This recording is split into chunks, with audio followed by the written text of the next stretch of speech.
What's up, guys? This is Doctor, and welcome to another episode of the FPL Fantasy. We are back with a double game week. Joe's joining me as usual. How are you, Joe? As you can see, my beard has grown longer. My hair has grown longer too.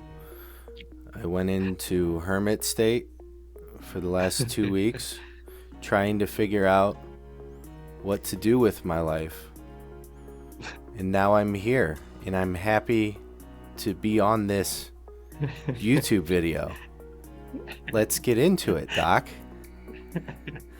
I'm gonna enjoy this character. I hope you keep it up throughout the video. I don't know. We'll see. All right, as usual, we're going to discuss the main two topics and then we're going to go on to the team reveal. I should mention that I have already planned the next 5, 6 game weeks transfers. We know FPL doesn't work this way, but I've tweeted it out. I'm going to put it like the tweet in the team reveal section. And let's get into this episode. The two topics that are usually we discuss are captaincy and players to target before going into the team reveals. So let's start with this captaincy. What are the shouts, Joe? I don't know. I've talked to rocks. I've sat in nature. I've contemplated the existence of the earth, and it feels like maybe Mitoma. March is interesting. McAllister is still playing the 10. Rashford could be a shout. I think the one worry there is he has had a drop in form. He was injured from the England squad. Now, was that an actual injury or was that rest? I don't know. We'll find out, I guess. The one thing that he does have going for him is going up against Newcastle. I believe Boutman is out.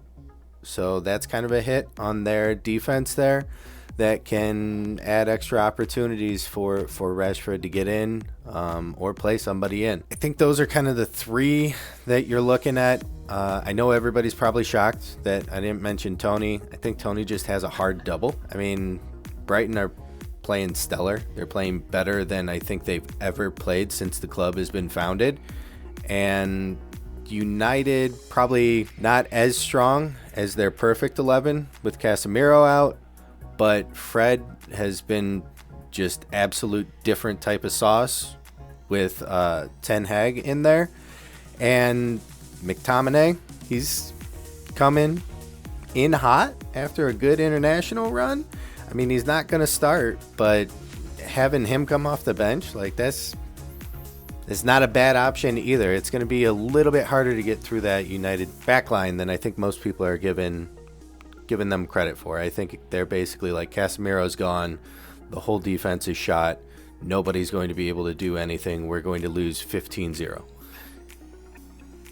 That's my thoughts. Doc, what do you think? Well, if you look at the fixtures, I think I prefer the Brighton fixtures. The problem with going with a Brighton player is because they somehow share the points. So March gets 10, Mitoma gets 11, McAllister gets 12 type of players, type of team. So when it comes to stats, McAllister absolutely demolishes both of the players. March comes close second, and Mitoma's a bit far away, but he's a great shot. Because I told you in previous videos, and I keep talking about it, Mitoma reminds me of the prime Eden Hazard. Eden Hazard per match used to get 3 chances. He ends up with 2 assists and a goal. So Mitoma's that type of player. Doc, March has the quantity. let me Yeah. interrupt you there, because I will do you one better. Okay? This will blow your mind. I think Mitoma reminds most people of what prime Rafinha everybody thought he was. The man left the league. Let it go, Joe. He's still in our hearts. I'm sure. I'm sure. Well, you need James to leave the league as well, so he can make those remarks again about the 1-0, 1-0, 1-0 Yep. points. But yeah, I see your point. I absolutely see your point. But if I had the chance, I would probably captain Brighton player. But like I said, the points distribution is a bit annoying because I can see, for example, you captain March, and all of a sudden Mitoma scores triple the points that March has scored, or McAllister does the same. So McAllister is probably the best shot that you can have. He played for Argentina, I believe it was yesterday. We're recording this video on Thursday afternoon, so we still don't have team news as usual, so things might change. But to go on the safer side, if Rashford is fit and if it was an international injury, probably Rashford is the good shout, the better shout. Because if me, Man United, the team I support, are going to score, Rashford will most probably be involved with the goal or the assist. His minutes are safe if he's fit. We're playing Newcastle away, so it's a tough fixture. But you would hope he gets a return here, and then we're playing Brentford at home, which is a good fixture to target. So I think I would say it's probably McAllister, Rashford, but McAllister is a bit risky.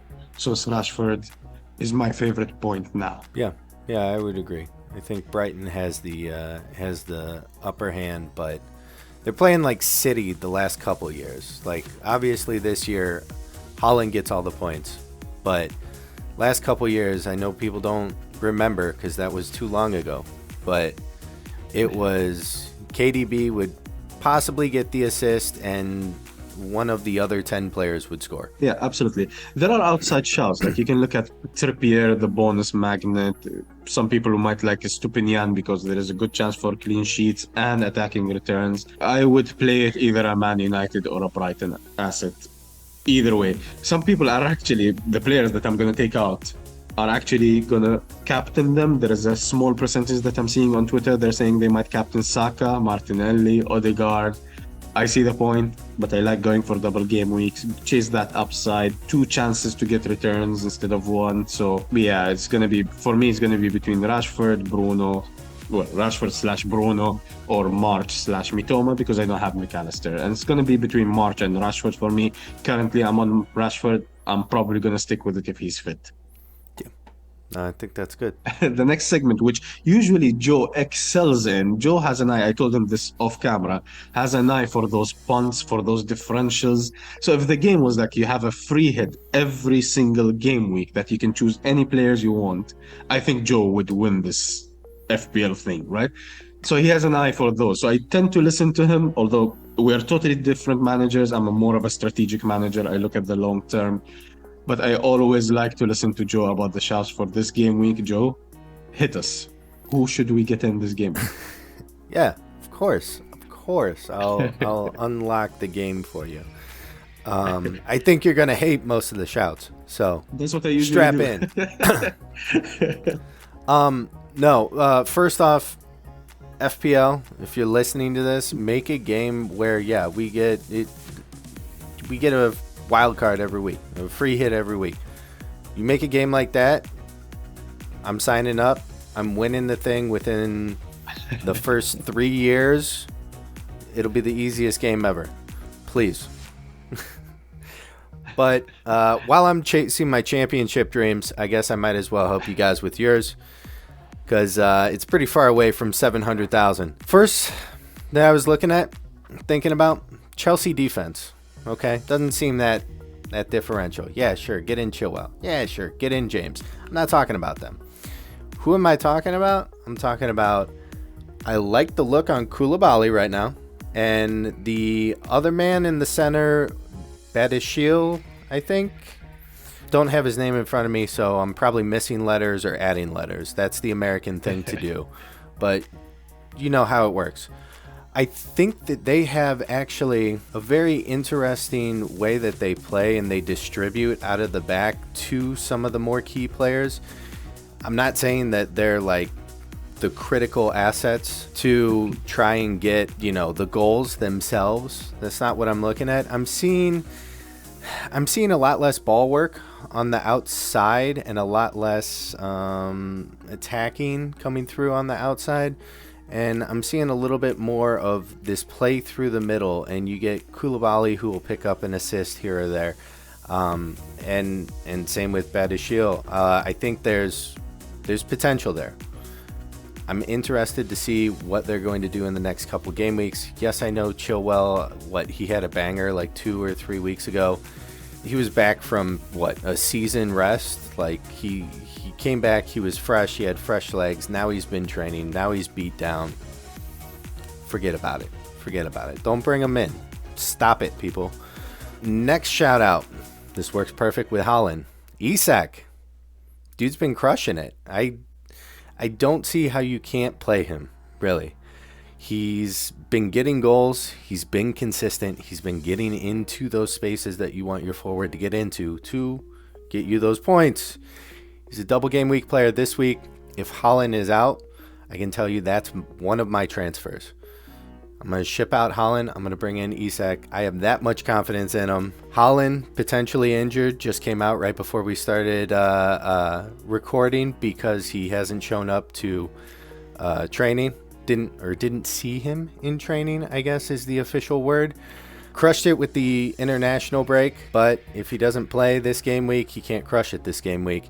And it's a little bit disappointing because that Liverpool City game is one with usually a lot of goals, usually a lot of points, and who's going to get any of them besides my man Holland right here.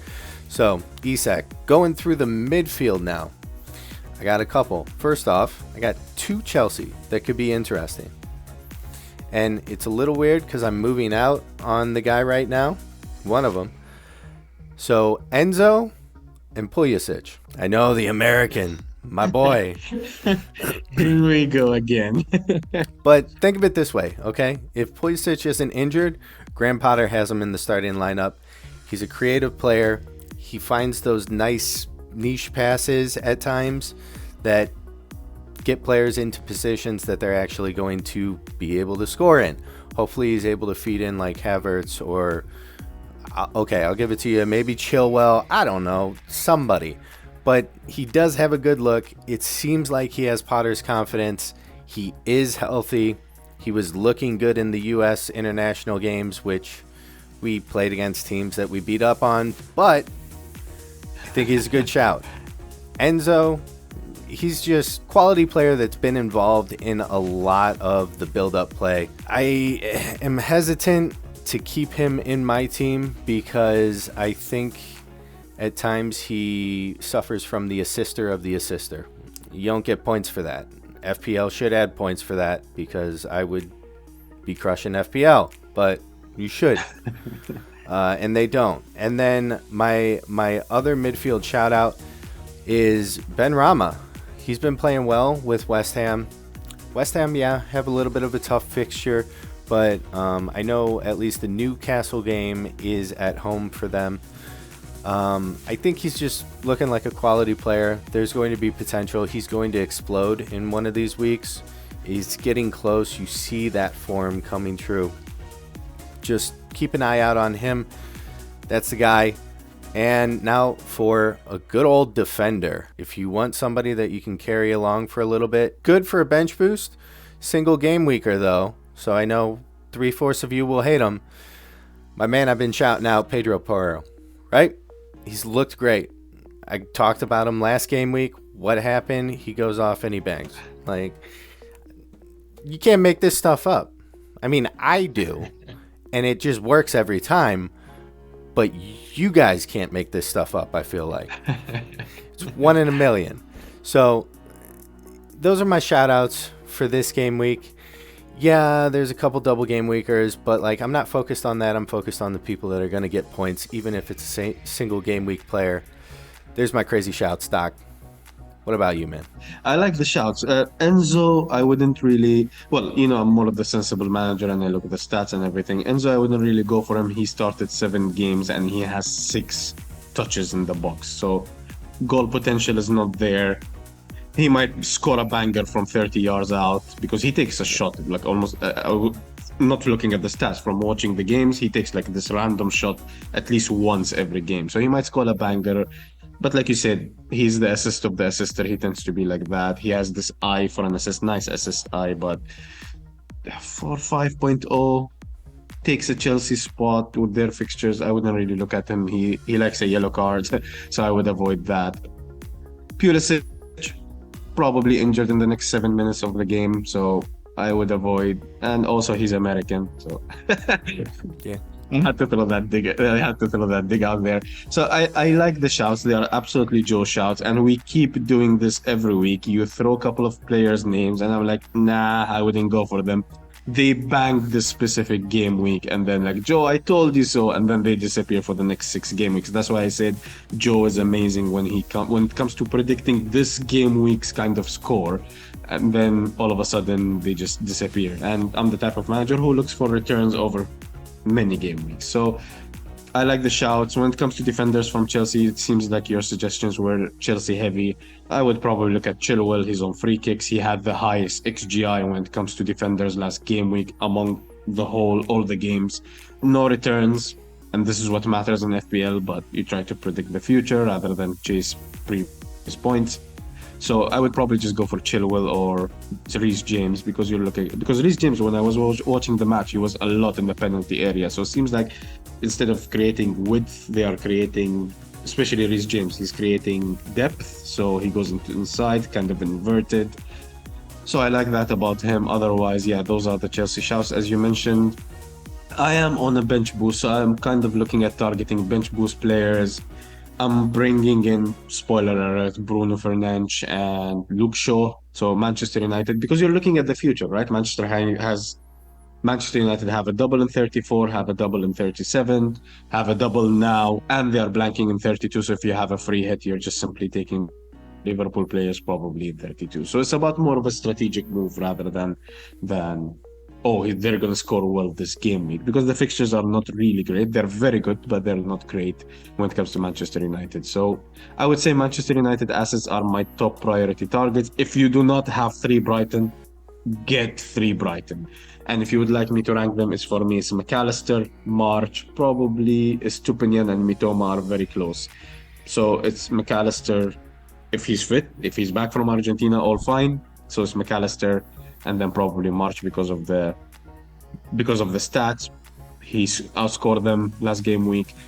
Stupinian and Mitoma is very close. Unfortunately, we have only 3 spots, not 4. If we had 4, I would have 4 Brighton, because Brighton have the fixtures and they have the best fixtures for this game week, in my opinion.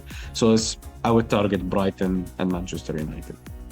Yeah, and one more thing that I'll mention, because I know a couple people will be thinking about it. Evan Ferguson in Brighton. Looks good, looks dangerous, has the faith of his country put in him. He hasn't played, I think, a full 90 even this year. He's a great third spot if we didn't have third spots that we could use. If you were trying to cut money, that makes sense, but you're giving up a Brighton spot. So as a viable player, I'd say just don't look at him right now. If he was getting more minutes and he was still performing the way he is, I'd be like, yeah, sure, let's jump on him. Sounds fun. But yeah, well, we'll see. Maybe next season he could be the dark horse for Brighton. Comes out of nowhere.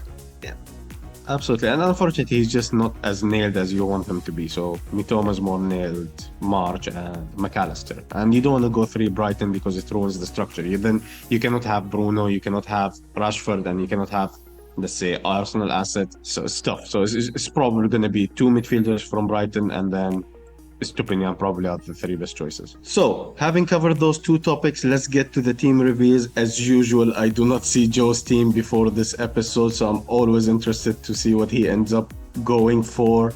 Joe, take us away. Yeah, so last game week, 54 points. Got on another 100K green arrow, climb back to eventually end at 2 million. So that'd be fun.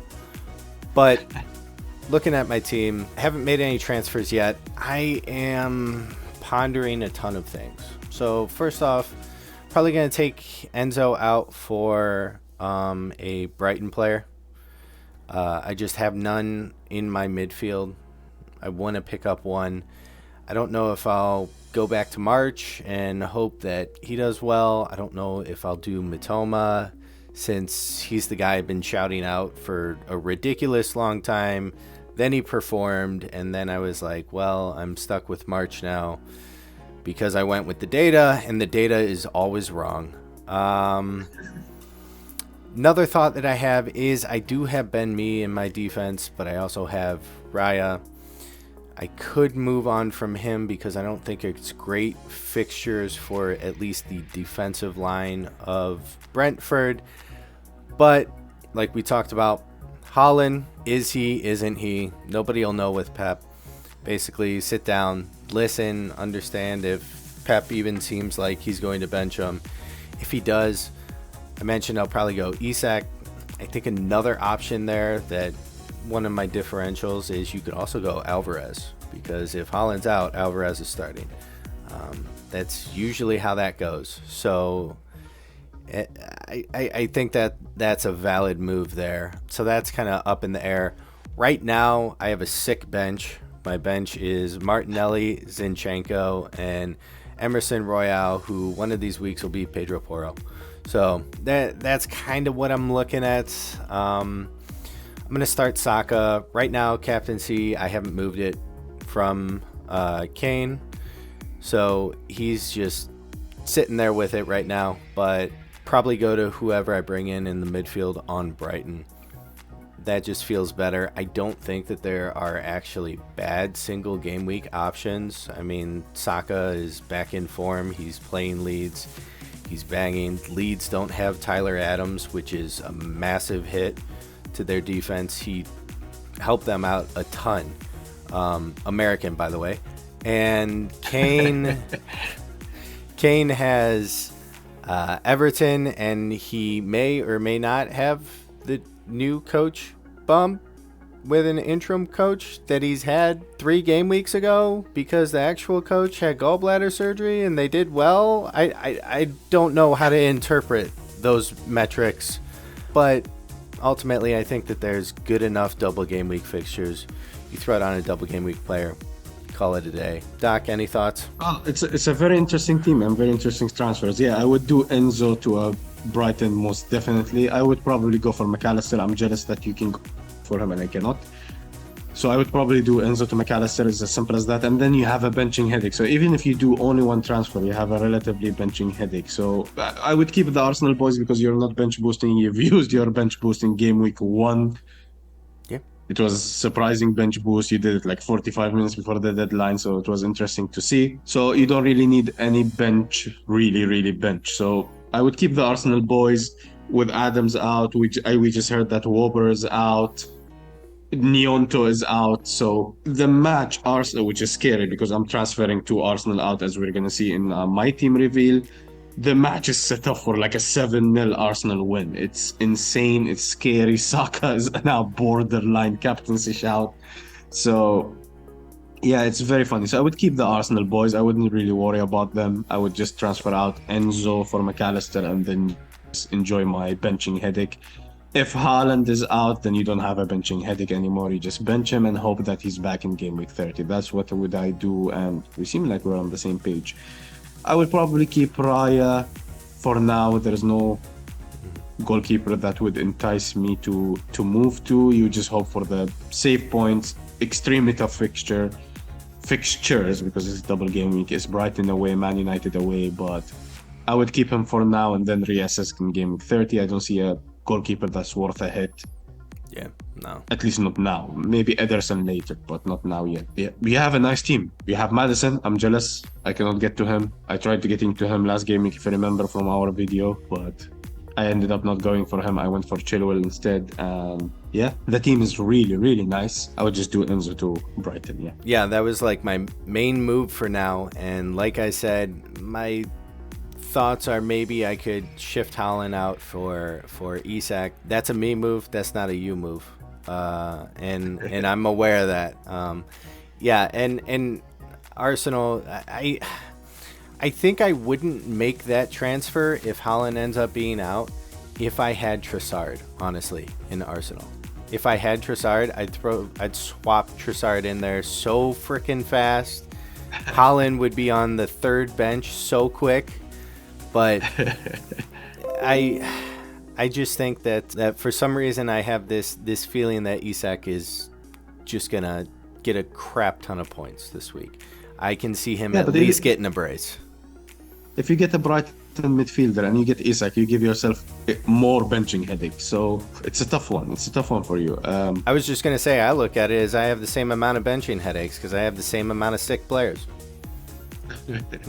Yeah, but by the way, you did mention about Botman earlier, and we're gonna move to my team reveal, and I have Botman, and I just checked. Isak he was substituted in the last game during the international break, so he's fine. But there is a slight doubt about him. It's probably tactical, but I'm just letting you know so you follow the team news before getting Isak in. Yeah, sure. That's fine. I got a bench for it. He can sit for 2 games. That's fine too. There you go. But you would want Haaland in game week 30 anyways. Possibly. If he's fit. Yeah, Maybe. If he's fit. Who knows? Probably. I like to be dangerous. Well, having said that, let's move to my team reveal. I am bench boosting this game week. I am on track to the 10th top 100k finish in my career. So I'd appreciate any support, any suggestions to get me through that line. And in order to bench boost and to optimize my team, I'm going to probably sell Saka and Gabriel for a hit. And I would hate doing that because, like I said, the way things look like, it's a 7-0 for Arsenal, right? Leeds are not playing very well, full of injuries, so Arsenal are in form. It's going to be one of those moves that hindsight will kind of dictate because Arsenal are top of the league, totally free to chase the league. They have the form, and you're selling 2 of their best players. It sounds absolutely crazy, but I hope the 2 players that I'm bringing in, which is Bruno Fernandes and Luke Shaw, outscore those 2 players because you're not targeting the team, you're buying players. And I hope by game week 38 with the extra fixtures that Manchester United have will outscore Saka and Gabriel by then. Saka and Gabriel will probably come during my free hit, so I'm going to put on the screen right now. I have already planned my transfers up to game week 34 and I've tweeted it out. This is the plan and I hope this goes well. Ironically and coincidentally, that my team is absolutely identical to Let's Talk FPL Andy. He's probably planning similar transfers. I still haven't watched his team selection video. What's funny is we have identical ranks despite we went absolutely 2 different routes in the past 27 game weeks, but we have identical rank, identical 15. We are bench boosting probably both of us, so it's very interesting to see where we end up and if we have the same teams or no. No, I'm not copying him. I've been playing this game much longer than he is. And I play my own game, as you see from those videos. So, Andy, stop copying me. But anyways, those are the transfers. I'm worried about Botman, and I just checked and he missed out the game due to illness. I believe it was food poisoning, so I hope he's fine to start the fixture versus Manchester United. Otherwise, I have a headache on my hand who to transfer in or no. Probably Luke Shaw will come in for him. Gabriel stays, and I will still do the Bruno transfer. Am I happy with my transfers? Absolutely not, because they can backfire heavily. But the game is the game. You cannot have them all. Let's do this. You doing Saka because of the money? Yes. I got 3 million in the bank. But if I could sell Odegaard, because I'm trying to fund Haaland. So the next transfer, as you're going to see from the tweet, is Tony to Haaland in game week 30 if Haaland is fit. So all those transfers have been planned, and I have those transfers that you see on the screen from the tweet till game week 34. I have 0.7 leeway, kind of ups and downs, and we see Odegaard is going to fall soon. So you don't know, like Haaland might fall in price, might increase in price. So it's going to be a tough plan to chase. 0.7 is not much when you have double. If someone goes up and someone goes down, you have 0.2 loss there. So it's a tight plan. Yep. No, I was just wondering because I wasn't sure how much you had in the bank, and yeah, selling Saka isn't ideal. Yeah. By the way, I have 6.4 in the bank, to be exact. It's a lot of money to have in the bank. But once I do Tony to Haaland, all of this is gone. Yeah. I mean, I think your team will be all right. You'll probably get that 10th finish. You don't have James in, so I'm proud of you. Or Rafinha. Yeah, well, you can't have him in. He's not in the league. This isn't Champions League. Well, it's not even Europa League. Yeah. Well, I hope you enjoyed this episode with us. You heard our feedback regarding the players to target and captaincy. You saw our team reviews. Let us know what do you think about that. Let us know what you're going to do next. In the next game weeks, do you have a plan up to game week 34 like I do, or you're just playing it one game week at a time? Let us know your team down in the comments. If you enjoyed this episode, drop a thumbs up. Don't forget to subscribe. Joe, would you like to say goodbye to our audience? Goodbye to our audience. All right, our audience. Goodbye. See you on the next episode. Peace. Let's get these points.